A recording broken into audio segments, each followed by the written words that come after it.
Assalamu alaikum. My name is Dr. Zunaira and I am going to discuss with you the regulation and disorders of sodium balance. So sodium is the most abundant cation in the body. It has an extracellular fluid concentration of between 135 to 145 milliequivalent per liters, and its intracellular fluid concentration is about 10 to 14 milliequivalent per liter. As obvious from the values, it is mainly an extracellular fluid compartment cation. So the sodium transport occurs through the membrane through sodium potassium ATPase pump. So it means that sodium is impermeable through the cell membrane. Sodium, along with its counterpart anions, that is chloride and bicarb, accounts for about 90 to 95% of the osmotic activity in the extracellular fluid. So what are the different gains and losses of sodium? Sodium enters the body mostly through GIT. We take it orally through our food, but the elimination occurs through kidneys, GIT and skin. The daily sodium requirement is about 500 milligram per day, but an average person takes about 6 to 15 grams per day. So what happens to all this sodium that we take? So kidneys actually account for about 90% of sodium elimination, and the other 10% occurs through GIT and skin. How does GIT regulate sodium? So whenever we eat something, the sodium in it is absorbed throughout the GI tract along with the food. It is absorbed so much so that only 40 milliequivalent per liter is lost through stools. But these GI losses become significant in conditions such as vomiting, diarrhea and fistulas. How does skin regulate the loss of sodium? The loss of sodium occurs through sweat glands through the skin. So what is sweat? Sweat is formed of sodium and chloride. Normally we do not sweat very much, so the loss of sodium is negligible through sweat, but it becomes significant or is greatly increased during exercise and periods of heat exposure. So how does our body regulate sodium? There are different mechanisms for regulation of sodium. First, there is the mechanism of maintenance of effective circulatory volume. What does that mean? It actually means, what is the effective circulatory volume? It is the volume of blood present in our circulatory system. So this effective circulatory volume is maintained through some receptors in the body called the baroreceptors, and this mechanism is actually involved in the regulation of both sodium and water. Then the next mechanism is renin-angiotensin-aldosterone system. This we're going to discuss in the further slides, and there are some additional mechanisms as well. So how does effective circulatory volume controls sodium levels? So the effective circulatory system is monitored by baroreceptors. What are baroreceptors? They are receptors which detect different pressure changes in the circulatory system. Where are they located? They are located in different low pressure areas like the walls of cardiac atria and large pulmonary vessels, but they are also located in high pressure areas like aortic arch and carotid sinus. They regulate different levels of fluids and sodium in the body by modulating sympathetic nervous system outflow and ADH secretion. So what does it mean by modulating sympathetic nervous system flow?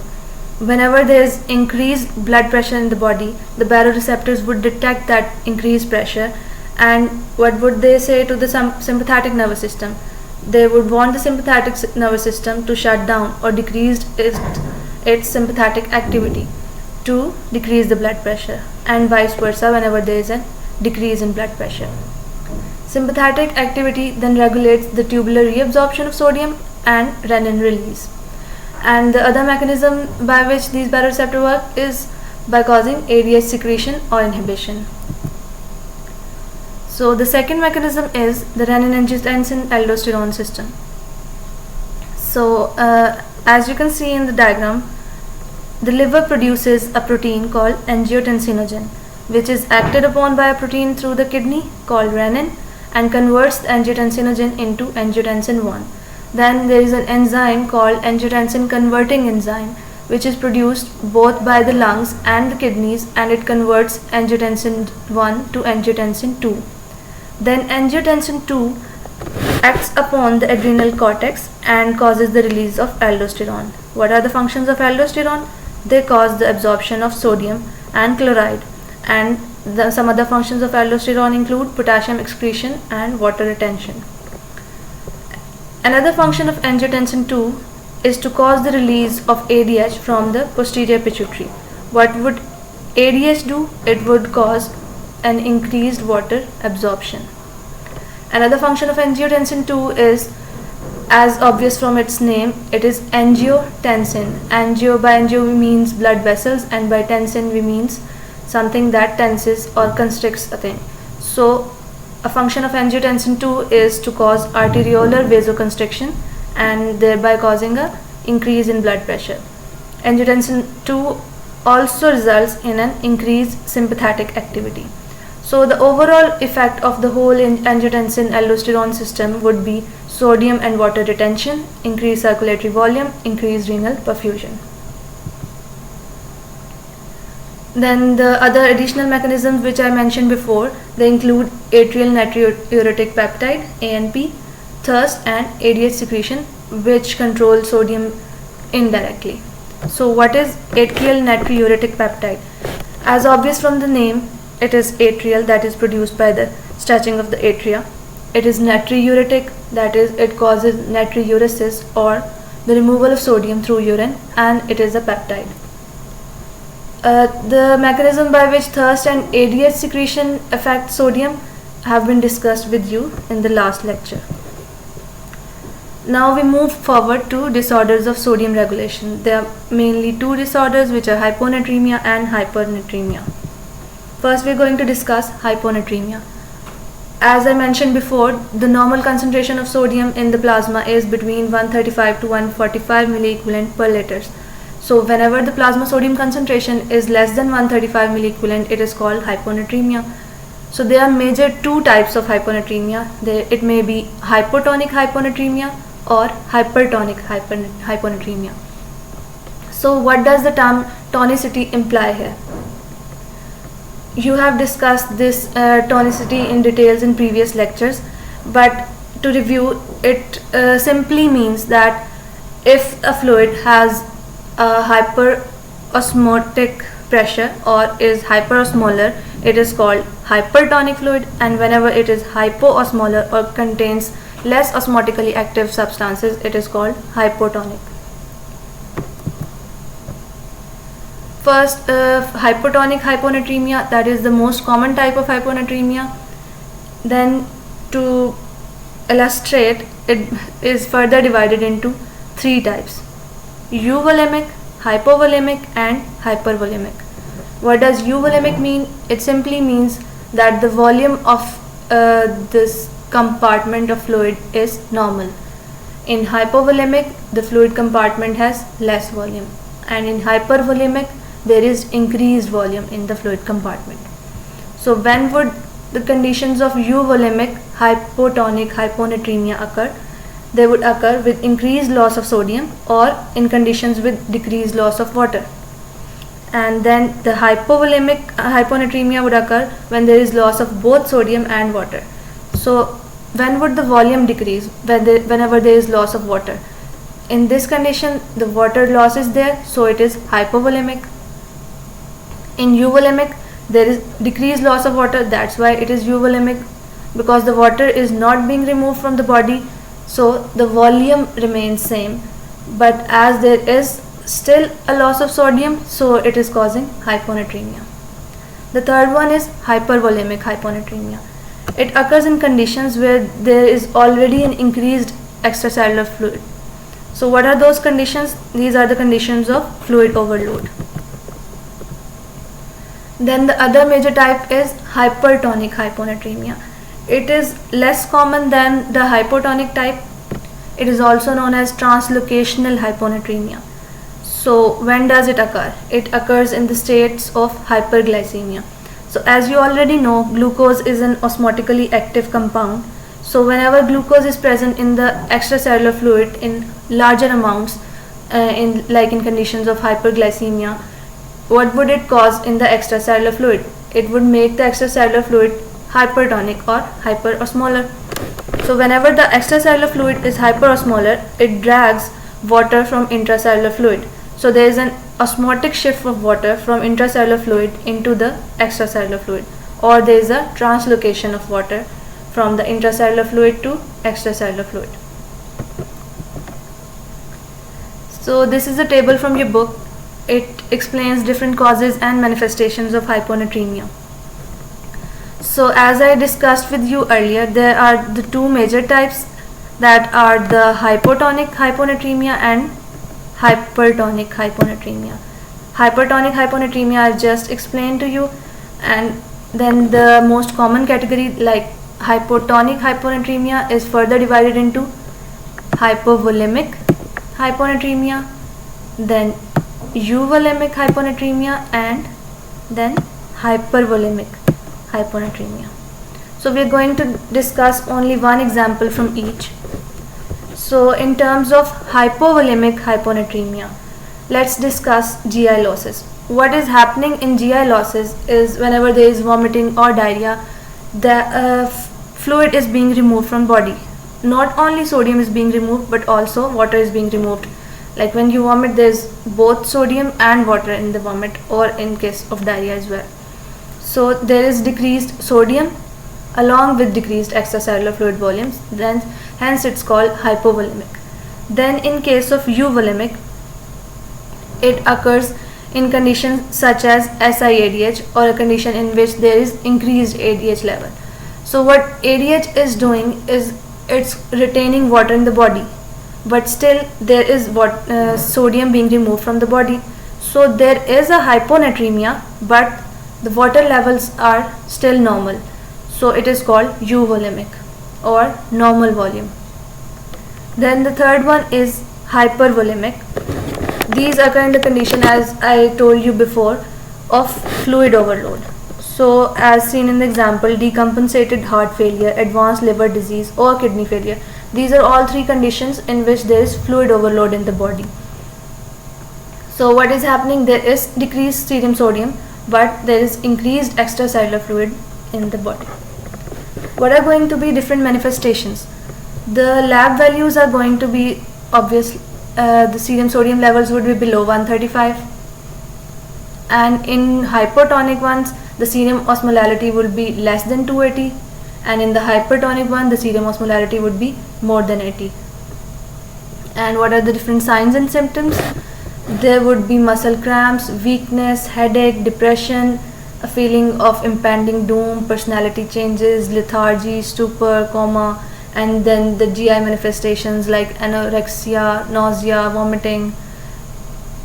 And in conditions with increased intercellular fluid, there would be edema. I've explained these clinical manifestations to you in the diagram before, but we're going to repeat it again.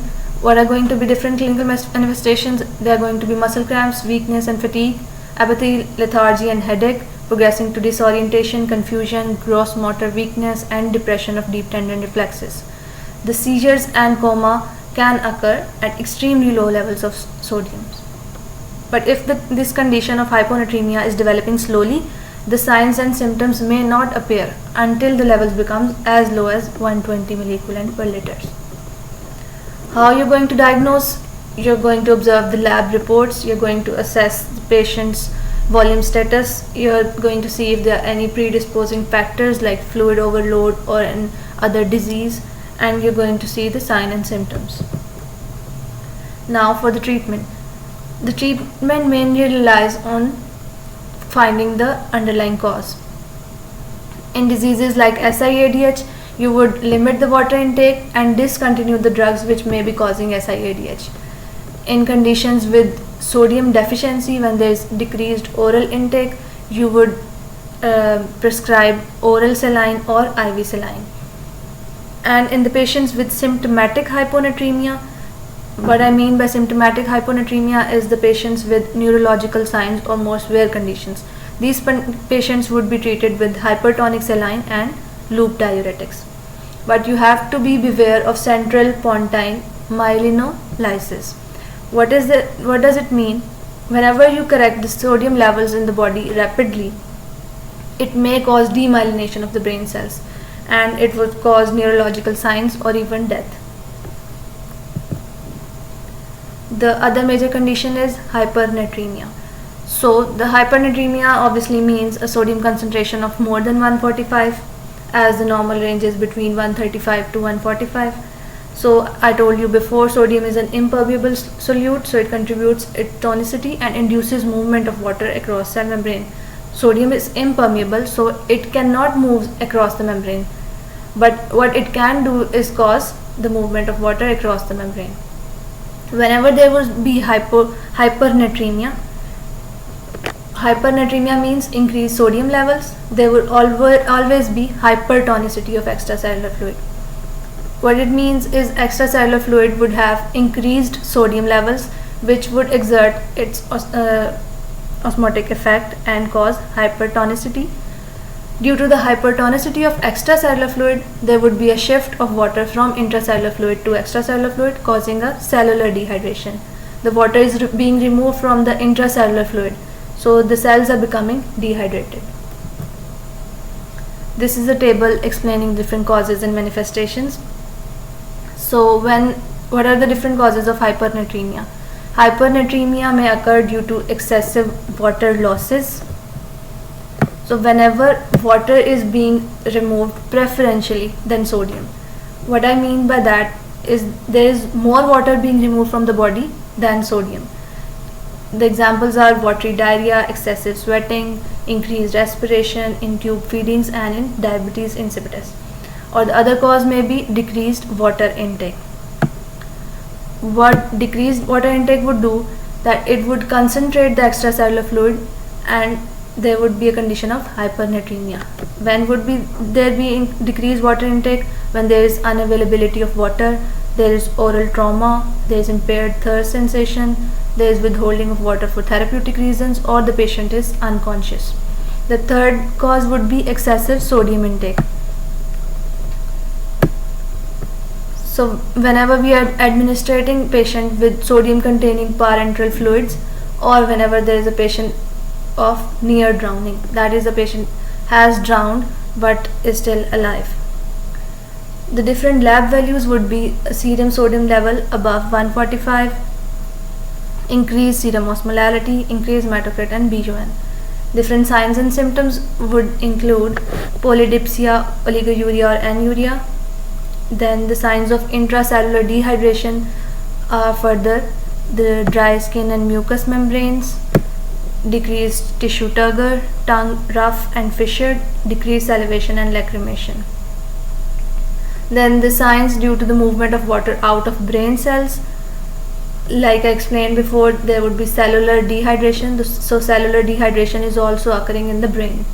It would cause headache, agitation, restlessness, decreased reflexes, seizures and coma. And the signs due to decreased vascular volume would be tachycardia, weak and thready pulse, decreased blood pressure and vascular collapse. This is again the repetition of the same clinical manifestations as I explained before. How would you diagnose the patient? You would take a detailed history, you would observe the signs and symptoms of dehydration, and then you would perform different lab tests. Then at the last, how we are going to treat hypernatremia. Again, we are going to treat the underlying cause, and as I explained before, there is cellular dehydration, so we are mainly going to do fluid replacement therapy. Again, in the case of hypernatremia as well, you have to perform a slow correction of hypernatremia, otherwise it would cause a swelling of brain. Okay, this was all about the regulation of sodium and it's about its different disorders. Thank you so much.